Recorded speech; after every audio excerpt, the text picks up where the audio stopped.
Olá, meus amores! Olá, meus assombrados especiais! Eu sou a Patrícia e hoje estou aqui não para contar um relato para vocês, mas para tentarmos entender o motivo da Quaresma ser um período tão sombrio para tantos.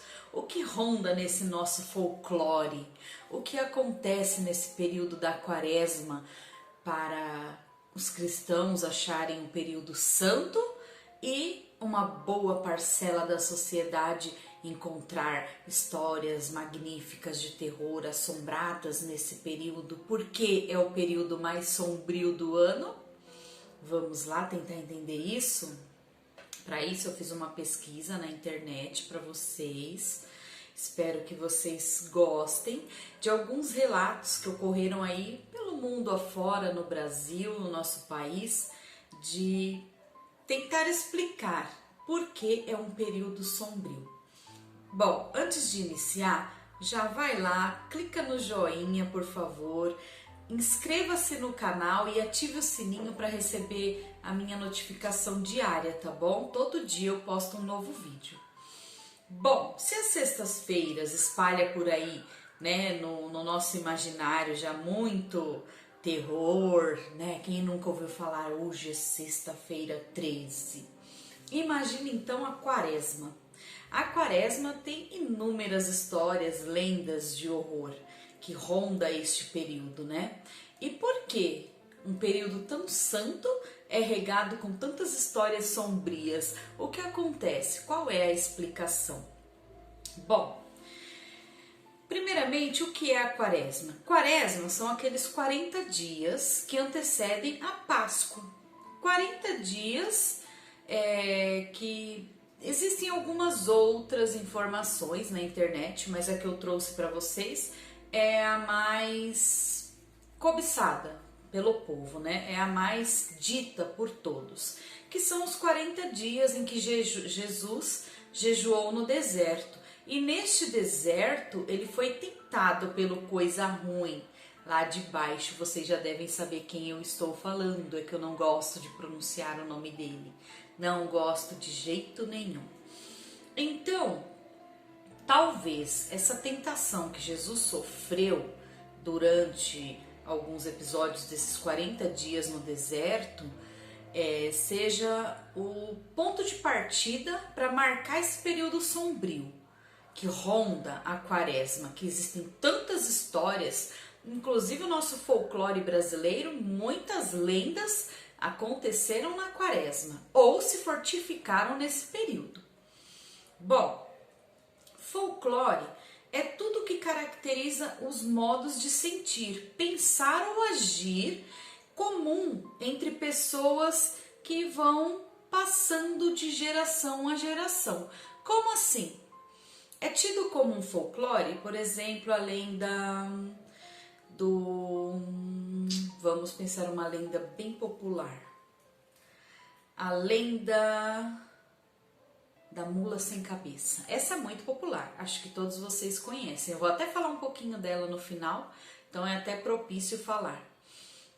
Muito lá antigamente alguém disse que viu essa mula sem cabeça e foi passada de geração a geração e hoje é cultivada aqui no nosso folclore. E aconteceu na Quaresma. Vocês vão entender lá no final. Bom, esses relatos, né, em toda a região existem relatos diversos e eu vou começar a citar alguns para vocês. Muitas vezes, embora a religião não seja algo folclórico, o folclore engloba as religiões. Não engloba as religiões, mas pega um pouco da tradição religiosa e transforma em folclore. Deu para entender? O medo da Quaresma é uma delas.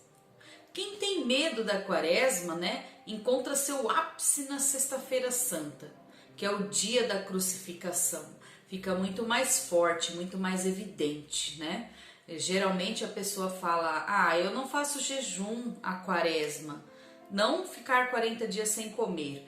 Geralmente quem faz um jejum, um propósito dentro de uma religião, ele fica ali até meio-dia sem comer, das 7 ao meio-dia, não bebe água, não come, não toma nada, e aí a maioria não tem esse medo, esse receio durante a quaresma, mas na sexta-feira santa sim. Muitos ainda fazem o jejum, muitos não comem carne, em determinadas regiões do mundo afora, não tem o costume, o hábito de comer o peixe, o bacalhau, eles possuem outros hábitos, eu vou falar um pouquinho também, rapidamente, mas vou falar um pouquinho. Já na sexta-feira, então, para concluir, muitos possuem mais esse temor. O temor é tanto que se espalha ao longo de todos esses 40 dias da quaresma, criando um período de coisas proibidas. Como assim? Muitas coisas, muitas atitudes nossas do ser humano foram proibidas, isso há décadas atrás, né? Hoje em dia nós já não percebemos mais tanto esse fervor, esse medo de descumprir regras da quaresma. Alguns, ainda assim, não estou generalizando. Mas, por exemplo, não se poderia, né, no passado, não podia dançar, namorar, sorrir, fazer festas mesmo, brincar, pois seria tripudiar o sofrimento de Jesus. Se festejássemos no período da quaresma, é como se estivéssemos tripudiando sobre tudo que Jesus passou os 40 dias do deserto, inclusive a tentação que ele sofreu, né? E aí, das proibições mais famosas que existem, a mais famosa é a de não comer carne, bovina ou de frango. Antes, durante toda a quaresma, hoje é só a sexta-feira, como eu falei para vocês. Antes, décadas atrás, ainda existem pessoas que seguem à risca, sim, que fazem esse propósito e não comem carne toda a quaresma. Porém, a minoria ainda respeita esse período. A maioria é somente na sexta-feira santa, que é o período mais marcante para todos, né? Até quem é descrente, mesmo assim fala, eu vou comer, que é para ver o que acontece. Então, de certa forma, está concordando que existe algo supremo ali, né? Algo diferente. Porque se fosse indiferente, por que comer por birra? Não é mesmo? Bom, mas cada região desenvolveu sua própria tradição do que comer na data. Aqui em São Paulo, por exemplo, né, é o bacalhau. No Espírito Santo tem a torta de capixaba. Eu, para falar a verdade, fui pesquisar o que era isso, o que era uma torta de capixaba. Bom, mas assim por diante. Mesmo aqueles que escolhem comer churrasco, como eu disse, eu vou comer churrasco, estão reforçando a proibição, porque estão querendo teimar com algo que existe para ver o que acontece. Então até mesmo essas pessoas acreditam, né, do que ronda essa força na sexta-feira santa, né? Bom, tem também outra coisa que não se pode fazer na quaresma, que seria cantar, que já foi dito, mas assoviar, cantar assoviando, né? Por que não pode fazer isso? Na Semana Santa também não se pode cortar o cabelo, não pode pregar pregos na cruz. Por quê? Pregando os pregos na madeira, em uma cruz, em lugar nenhum se pode pregar. Na parede, significaria que Jesus foi crucificado, ele foi pregado a uma cruz. Então, de certa forma, a pessoa também estaria tripudiando do que aconteceu com Jesus Cristo. Então, não poderia pregar pregos em lugar nenhum. Nenhum. E também tomar banho, até tomar banho, acredita? Não poderia.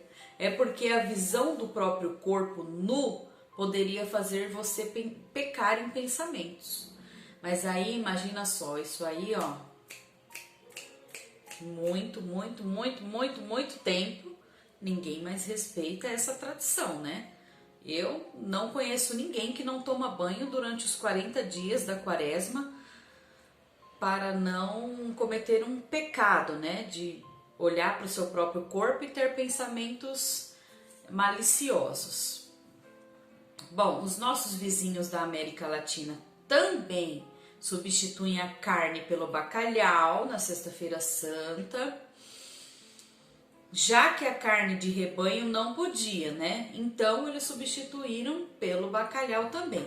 Agora, na Venezuela, olha que interessante. Na Venezuela é muito famoso o empadão de jabuti, né? Na Sexta-feira Santa eles fazem empadão de jabuti. Olha que interessante. E no Peru, sabe o que eles comem na Sexta-feira Santa? Porquinho da Índia. Nunca imaginei. Nessa pesquisa eu fiquei muito surpresa com o que eu encontrei. Bom, vamos lá. Sexta-feira Santa é um dos dias mais terríveis, mais sombrios que rondam a quaresma. Para muitos que acreditam no que possa acontecer, né? Como Jesus morre nesse dia e ressuscita só no domingo de Páscoa, o folclore considera esses dias como dias de ausência de Deus na Terra. É como se a morte de Jesus na sexta até a ressurreição no domingo não tivéssemos um protetor divino, como se Deus não protegesse ninguém na Terra. E aí é que a bicharada corre solta. Espíritos, lobisomens, mulas sem cabeça estão aí com força total.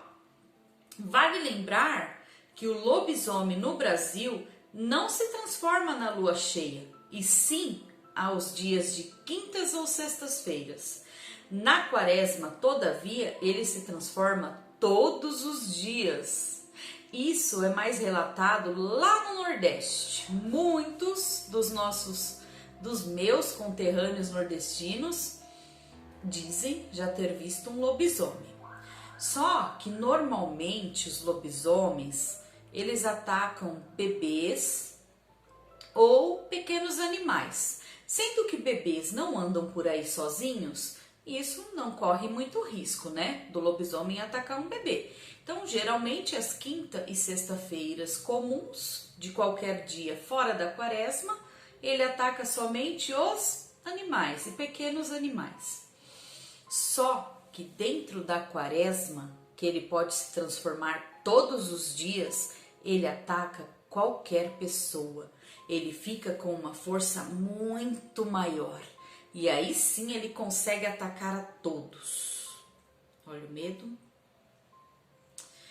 Bom, se no mesmo local, como que transforma um lobisomem? Para a gente entender como isso acontece.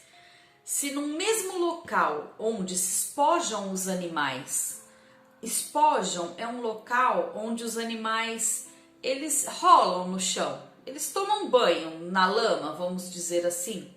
Eles rolam no chão, naquele barro seco ou naquela lama, e ali chama espojeiro, né? Onde eles se espojam. Então, se uma pessoa amaldiçoada, ela tira toda a roupa dela e se espoja naquele local, também ela vira o lobisomem. E ela fica com a aparência do bicho que se espojou ali, do animal que se espojou ali. Por exemplo, um porco, ela vai virar um lobisomem porco. Um cavalo, ela vai virar um lobisomem cavalo. E assim por diante. Qualquer animal afeta a transformação. Bom, a mula sem cabeça. A versão mais comum diz que é a mulher que teve um caso com um padre e por isso ela foi amaldiçoada. Outras versões falam de um relacionamento com um pai ou um padrinho. Não se sabe bem ao certo. Puxa. Olha só esse aqui. Outra assombração, essa portuguesa, que aparece na nossa quaresma, é a porca dos 7 leitões. Uma mulher amaldiçoada após a morte de 7 filhos, que ela cometeu o aborto, né? Depois que ela faleceu, ela persegue maridos adúlteros que vivem na esbórnia, que estão aí traindo suas esposas. Puxa vida. Por fim, é na quaresma que os espíritos ficam perdidos. Por isso, é comum grupos que fazem cantoria, encomenda às almas, ajudarem a essas almas perdidas o caminho correto para a sua paz, né? Assim por dizer. Dizem que uma senhora muito fofoqueira uma vez viu uma procissão estranha passar e uma criança lhe deu uma vela. Quando ela foi dormir e acordou, essa vela na verdade era um osso humano. Essas são algumas das histórias que eu pesquisei para vocês na internet, galera. Espero que vocês tenham gostado de entender um pouquinho mais desse período sombrio.